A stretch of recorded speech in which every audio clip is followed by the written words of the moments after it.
ভোটে বাড়ি যাব। আমরা যাবো তো যাবো কিসে? আমাদের অকাত আছে 7,000, 8,000, 10,000 টাকা দিন টিকিট কেটে প্লেনে যেতে পারবো? আমাদের ক্ষমতা আছে, আমাদের খাটাখুটে মানুষ।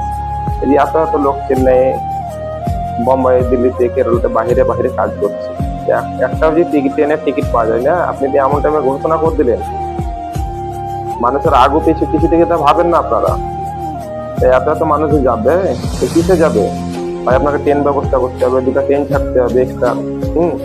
তাহলে আপনাকে দেখো একটা ব্যবস্থা করতে হবে। এত এত মানুষ যাবে, গরু ছাগলের মতো যাবে না? আমরা গরিব মানুষ বলে আমরা গরু ছাগল নাকি? এত মানুষ, কোনো জায়গাতে কোনো আপনার টিকিটই নাই, টিকিটের পাওয়ার কোনো সম্ভবই নাই। ঠিক আছে, কাউন্টারে হোক অনলাইনে হোক কিছুতে টিকিট পাওয়া যায় না। আমরা টিকিট কাটবো, যাবো কি করি? আপনি ভোটটাতে নেবেন, আপনাকে সেই ভোটের ব্যাপারে আপনাকে কিছু ই করতে হবে, তাই তো নাকি? মানে গরিবদের মূল্যই নাই কিছু, গরিব মানুষের মূল্যই নাই পৃথিবীতে। যারা গরিব হয়ে আছে তাদের মূল্যই নাই। যারা টাকা আলা পয়সা আলা খালি তাদেরই মূল্য নাকি?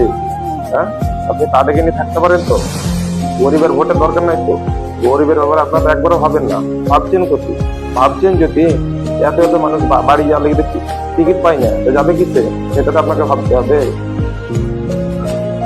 কি বলছো? তোমরা যদি আমার সঙ্গে সব একমত হবে না, বেশি বেশি করে ভিডিওটা শেয়ার করো।